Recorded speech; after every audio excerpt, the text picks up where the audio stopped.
Welcome to another installment of Big Board Battles! Yay! So, once again, hi. It's been a bit.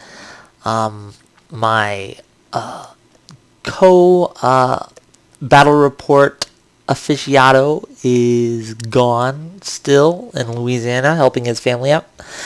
But I was playing a tournament this last weekend and decided to, you know what? Even without him here, I'm going to get these battle reports in. It's been a while since we put anything up. So we'll put some reports out there, and you guys can hopefully enjoy them. I decided to bring my Warriors of the Dark Gods to this tournament. For those of you who saw my game last episode, that was the first game of the tournament. This will be the second. And this time, I was placed against a Knights of Equitaine player named Austin. He's a great guy. I hadn't played him before, but he shows up at the tournaments. And again, this isn't our normal venue for tournaments, but Wizards Asylum hosted a great event. Everyone got some free stuff. It was nice. The boards were great. The terrain was cool, and we got some pretty good games in, and everyone had fun. It was super friendly, super good atmosphere. So here we go. The Knights of Equitaine. I've only played a couple games against a Knights of Equitaine armies in 9th Age, so I wasn't very familiar with what he had, and I was a little nervous. Those knights, if they can get the charges off, are pretty devastating. But I had my own knights, the Knights of the Apocalypse, my 4 horsemen of death, famine, war, and plague. So here we go. Let's go to war and see what happens. Scenario is pretty straightforward. Deployment as normal. And the scenario was to get scoring units into the enemy's base camp, which is different than their deployment area. As you can see, their deployment area was 12 inches off the front, but the base camp area was a little different. It was as you can see, those little 24-inch squares there. It was the opposite squares. So his base camp was in that castle-looking area, in that 24-inch square up to the top left of the screen, where you can't see my base camp. It was in the bottom right half of things. But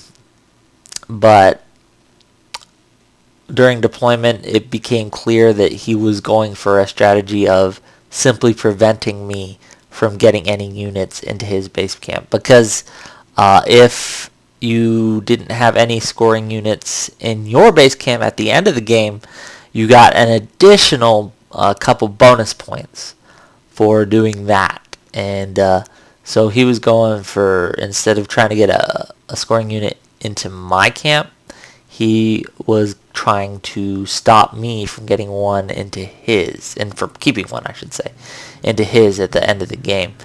Now,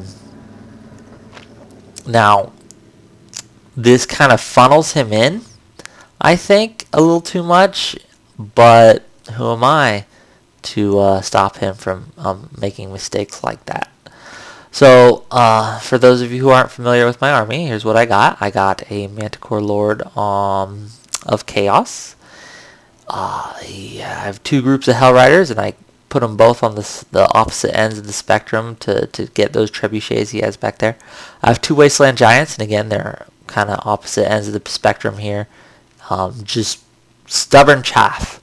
And 140 points of it, and they're giants, so they're wonky. They do weird things. But I was trying them out. I usually bring Skull Crushers, or Crusher Knights, I think they're called now. They haven't been working out for me, so I decided to replace them with 2 Wasteland Giants. It gives me more room to maneuver. I don't have to keep them next to the BSB because they're leadership 10 stubborn. So, it is what it is. I got my 3 Knights of the Apocalypse, my horsemen of Doom. One's a sorcerer. In the back there, you can kind of see him. He's on a demon steed. They're all on demon steeds. He's a pestilence sorcerer, Lord Aziz. I have my Arbinger there. Wrath, and you can't see him behind the chariot there, but my Harbinger of Lust is kind of going up the side because it worked so well last time. My 2 core units, my Warriors of Chaos, and they have Marks of Wrath and Pestilence.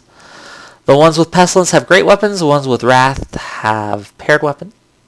He has a lot of knights. 2 trebuchets, a lord on a hippogriff. You can't really see him behind the column.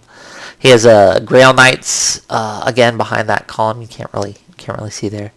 And looking out the castle there is his damsel. He has another damsel, both lower heavens, both level 2s, I think. And he's got his spell scroll and a Tomb of Arcane Lore in there. So, and he has a group of Pegasus Knights that you can't really see as well. So he gets first turn on the roll-off, and we go to top of 1. As you can see, he kind of doesn't move too terribly far. He does charge my Hell Riders with his Hippogriff Lord, but he fails the charge. It was kind of a long charge. He needed a 9, I think, and he got a 3. It wasn't great for him, so he kind of just stumbles forward a little bit. And his Pegasus Knights zoom over to the side to stop my Hell Riders from doing too many shenanigans. And he kind of just angles and positions his Knights. He knows I'm coming for him, so he doesn't really have to come for me. He's going to try to drop rocks on my head. Throw some thunderbolts at me. So we'll see. So not much to say about top of 1. Got the failed charge there. It's a better picture of that.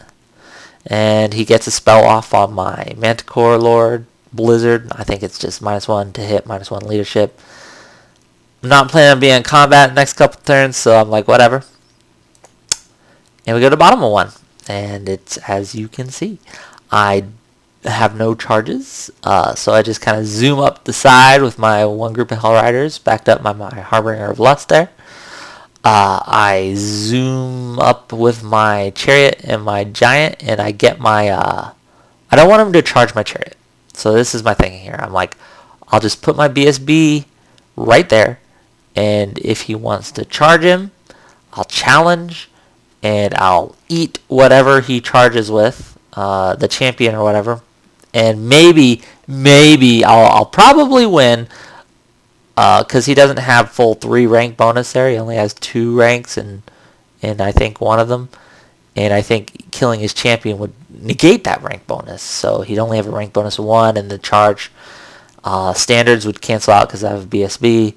So I just need to do 2 wounds to tie, 3 wounds to win. And I'm with this guy, I'm pretty sure I can do that. So I wasn't scared. So I put my Giant up there as well to... Once he sticks in to my Harbinger, I'll be able to charge with the Giant in there, and we'll see. I position my EDC on the opposite side to kind of. He's looking at the Knights there. If they want to charge him, they can. They'll get a front charge, and then if they don't pop the EDC, if he sticks, I got some sweet flank charges on him, and I don't think he'll charge, but I'm in a position to charge him. A little bit of a long charge, but a charge nonetheless. And my my Manticore Lord moves up a little bit, and he's just trying to stay out of the way here. He doesn't want those trebuchets to be able to see him. Yeah, I'm in line of sight of 1, but it's risky. I take, man. A lot of people are scared. A lot of people would hold back, and just try to save those points. But if he's just sitting, all game, he's really not doing what he needs to be doing, which is applying pressure. Side note, guy I'm playing against, Austin. He's an awesome player, and he's also a great painter. And you can't really see it in these pictures, and if we get some close-ups, you can see it better. You can see the level of detail he puts into his pieces, and they're not stencils. It's all hand painted, and it's just amazing. It's really badass. And so hopefully if we get to a close-up picture, you can stop, pause it, and just admire that for a while. As you can see, some of my guys are kind of falling off there. It's because that hill is angled in such a way that it makes it impossible for my guys to stay where they needed to be with that base there. And so it kind of slid forward, and a lot of people fell, but we fucked with it for a while, but it was eating up time we didn't have, because we're going kind of slow in general, just because he plays carefully, which I should learn to play a little more carefully myself, but I didn't mind. And so we both know that the Warriors of Pestilence are in line with the Warriors of Wrath. It's something we're both aware of, so it is what it is. So here we go. I get a couple spells off. I get some, but I get it on miscast. I get the Breath Weapon off on my Harbinger of Change, or I'm sorry, my Harbinger of Wrath, my BSB, and I miscast, and he lets it go through, and I lose all my wizard levels. So that's all the spells I'm getting, and hopefully it's worth it. So I'm sitting there. He has his Breath Weapon. I'm figuring if they charge him, I can use my Breath Weapon as a last resort. And here's a little bit of a different angle here, and you can see my Hell Riders on that side kind of going up past his charge arcs to threaten a charge into his trebuchet at this point. And so here we are, and I'm feeling pretty good about the positioning. You know, I'm doing what I want to do here, getting into his sides, and he's kind of having to funnel in. So I'm pretty confident at this point. Go to his turn, top of 2, and it is, as you can see, he charges his Paladin and his unit of Knights Aspirant, I believe, into my Harbinger, and I'm not scared still. I'm like, okay, I'll if he accepts with the Paladin, I'll beat that Paladin down too. I got a Blessed Sword, so I'm rerolling failed wounds, and I have my Breath Weapon. And that's, again, I have my Breath Weapon. I can breathe into him, last resort, and get the couple wounds I need to make it at least a draw, if not a win. And he also charges into my Giant, and I'm a little worried about that. But if my Giant can stick, if he can stay, I have a good flank charge with my Wasteland Warriors, and I can, again, if I can stay with my Harbinger, I can overrun into those Knights and just eat those points and get those points, and it'll be very, very nice. He angles with his Grail Knights a bit. He sends his Hippogriff Lord to the side to look at the back of my EDC and the side of my Manticore Lord, and I'm worried about that, but I'm not sure what I'm supposed to do here. You can see I have a toughness bonus on my Manticore Lord at this point, just because he blocks my my Hell Riders on the right from getting into his Trebuchet next turn, simply by his Pegasus Knights just go and just get in the way there, and so I have to figure out another use for them. And so here's a better picture of the charges. Take a minute to admire that detail. As I said, it's very awesome, and I'm confident. Again, I'm pretty confident at this point. He does get a spell off, Blizzard, I believe, and it's going to make it harder to hit, and I will have a -1 leadership, so I cannot lose this combat. But again, I have my Breath Weapon. I keep telling myself that. Okay, don't worry, you have a Breath Weapon. You'll get some points in there. So, turns out, I don't have a very good memory, and I forget I have my Breath Weapon. So, we fight, and he accepts with the challenge with the Paladin. And the Paladin does nothing to me. No wounds. So I'm like, hell yeah. And I do nothing to him back. I don't do a single wound. So he wins combat. And he wins by 3. I think he's got 2 wrecks and a charge. Now my leadership was 8, but it's now 7. And so I'm trying to make a 4-up rerollable, and I don't. I fail. And I run like 2 inches, and he catches me, and charges into the chariot, and I am like, well, shit!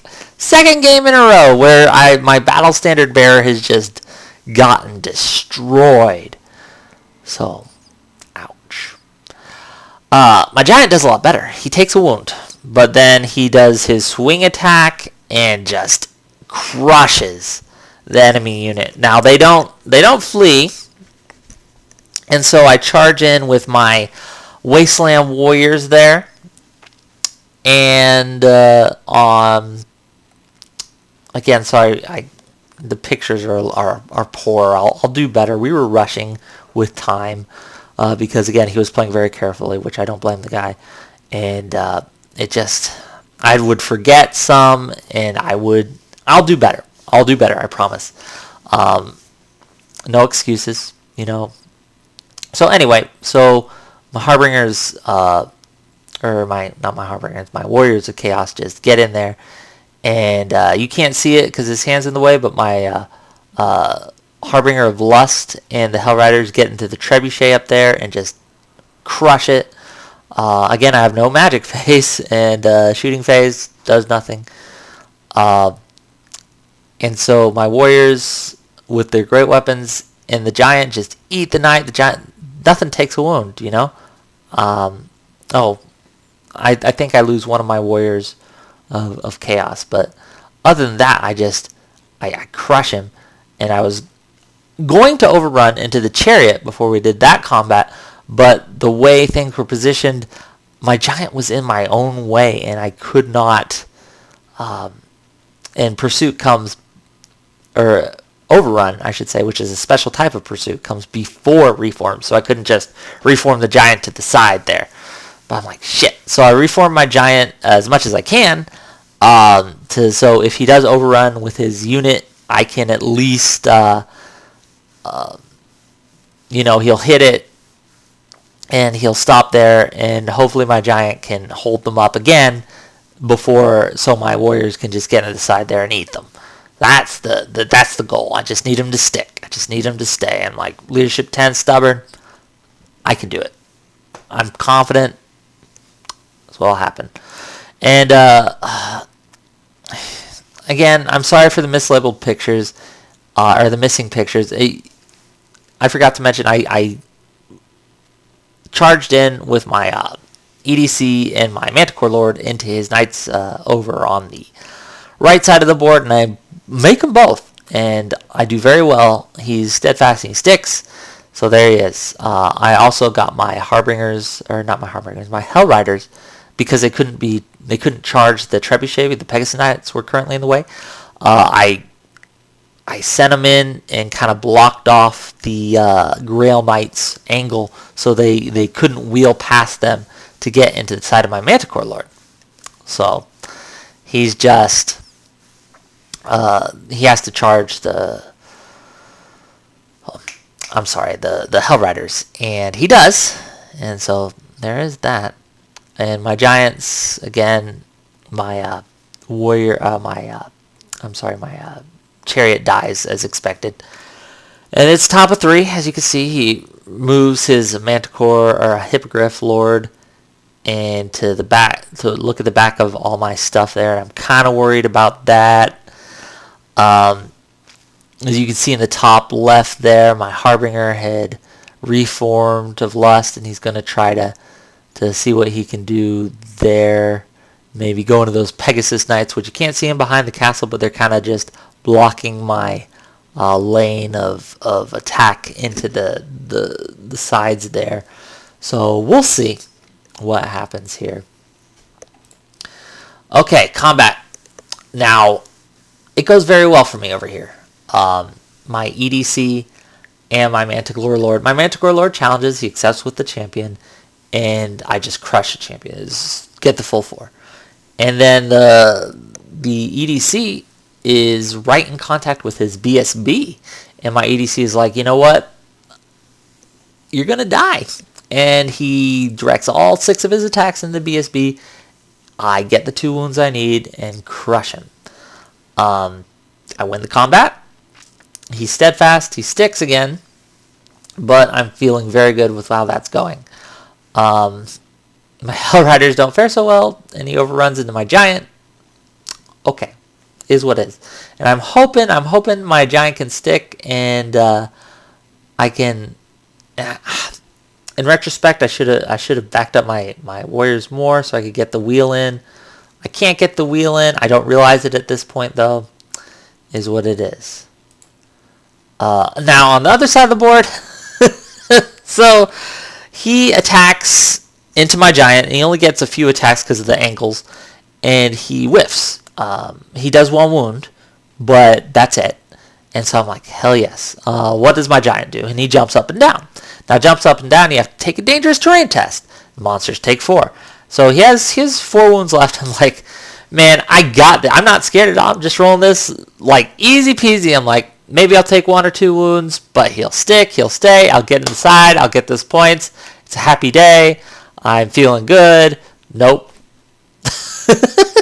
I roll 4 fucking ones. 4 fucking ones. And we both look at it, and we stare at it for a while, and he just bursts out laughing. And I can't blame the guy. I laugh too, because what are you going to do? Is laugh or cry at this point. And I just can't believe it. He jumped up and impaled himself on the lances of those knights. And I'm like, oh, God. And to make matters worse, he overruns to get out of the charge arc of my Wasteland Warriors there, and he goes through the woods. I'm like, dangerous terrain check, motherfucker. And he has 5, okay? So I'm like, at least he'll lose 1, maybe 2. Nope, he doesn't make a single bad roll. And again, you can see the level of detail on this guy's painting. And this is all hand-drawn stuff. It is excellent. But yeah, he's just laughing this whole time, and I can't blame the guy. Oh. On the other side, again, I'm sorry for the lack of pictures. Didn't really get the right pictures here, but on the other side here, combat goes about as you would expect. My Harbinger of Lust is in his Pegasus Knights at this point, and that's another fun story. I'm sitting there and I'm whiffing again and again and again. I think I kill 1 over the course of 2 rounds of combat. And he doesn't do any wounds to me, but he has a standard and a musician, so he's winning combat every time. And I'm taking tests, and I don't want to be taking tests because I end up failing one, and I flee, but I flee like 4 fucking inches, even with the Lust reroll, and he pursues, catches me no problem. And it's a bad day for the Harbingers of Lust. And he just gets overrun and killed. However, my Manticore Lord challenges the damsel. The damsel's like, no fucking way, sir. And doesn't accept. So my ADC and my Manticore are free to go ham on this unit. And they just wipe it out. It's just wiped out. Straight up. I'm not sure if the damsel survives or not, but it flees. If it does, it flees off the table. I get the points for it. And because of how things work, the angles of things, I reform and I just face the other way. The trebuchet at this point had misfired. It's broke. I'm not worried about it. So we go top of 4. He'd killed the giant with his... It just wasn't close. The giant dies. And he charges originally into my Harbinger of Nurgle, or my Sorcerer of Nurgle, I should say, who flees, and he's moving it before I say my charge reaction. I'm like, dude, calm down. I'm going to run away. And I do. I run. And so he tests a redirect, which he does, into my Chaos Warriors, and they kind of just have to close the door because of the angles involved. And he also charges with his Hippogriff and gets into the side. And so those guys are dead. I figure if he doesn't overrun far, though, I can get into the rear or flank of these Grail Knights with my EDC and my Manticore Lord and get those points. So it is what it is. I have a scoring unit. My Warriors of Pestilence are in his base camp at this point, so I'm going to get those points there. He really can't stop me. We decided at the beginning of the turn, just because we had like 15 minutes left, and we were going pretty slow, like I said. So we were like, okay, this will be our last turn. We'll both get a turn, and then we'll call it. So we're like, okay, that makes sense. So we're doing what we can to get the points we need. So again, my Sorcerer of Nurgle escapes. He gets away. He redirects into my Knights, and they just destroy the Knights. They destroy them. He does overrun. I do a couple wounds, but again, not nearly enough to stop the 10 wounds. I auto break is what happens, and he runs me down, but he doesn't run me down that far, and I'm looking at a sweet rear charge with both my EDC and my Manticore Lord. But here's where I do something that I know why I did it, but I'm okay. So my Manticore Lord doesn't have a single wound on him, and he's been doing awesome in both these games I've played, and so I am feeling like he can take on the world. And I'm noticing that he has an 8-inch charge, but it's doable in Swift Stride into the rear of his Hippogriff Lord, and I'm like, and his Duke on a Hippogriff. I'm like, dude, I can get all those points. The EDC will chomp the Grail Knights all by himself. They won't be on the charge, and it'll be into his rears. And if I could do at least 2 wounds, he's not going to be steadfast. So I'm looking at it, and I'm like, hell yes, I think I can do this. And so I, instead of doing the sure bet, where I charge in with my EDC and my Manticore Lord in the rear of the Grail Knights, I decide to charge my EDC in the rear of the Grail Knights, which is fine, and charge my Manticore Lord into the rear of the Hippogriff Lord. And I'm like, fuck yeah, I got this. Yeah. So, my EDC, this is the end of the game, by the way.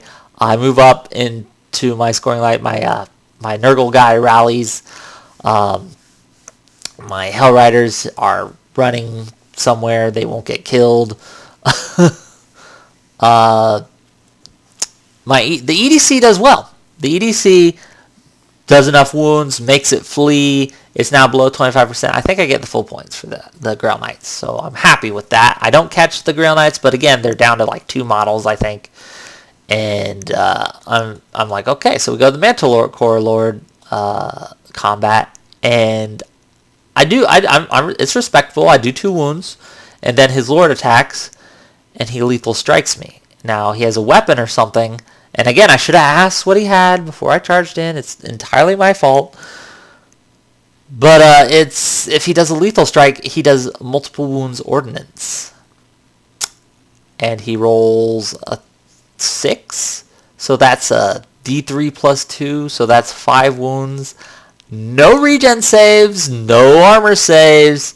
My Manticore Lord simply dies. And I just gave up 415 fucking points for no reason. It turns what would have been a draw into not a bad loss, but a solid loss. Yeah, so that is the end of the game. Knights of Equitaine coming up with a minor victory at 13-7. I did get all the battle points, though. The bonus points, I guess you would say. And so my score is 12, actually. And he gets 1 battle point, I believe. And so his score is 14. So even though I lost, I still got 12 victory points. And with my 25 from last game, I'm like, okay, I'm feeling okay about how this tournament's going. I did something really stupid, but what can you do? What can you do? So it is what it is. I had fun. It was a super interesting game. Some swingy stuff back and forth. His trebuchets, they just couldn't hit all game. They just didn't do a single wound. One misfired. The other got like thrashed. But on the other hand, my giant decided to suicide onto the lances of the knights there. So, is what it is. I enjoyed it. Hope you guys enjoyed watching it. And again, sorry for the lack of pictures. I'm going to do better. Hopefully you were able to enjoy it nonetheless, and hopefully you subscribe. Hopefully you leave some comments on what you think. Yeah, guys. Thanks for watching. Have a great day.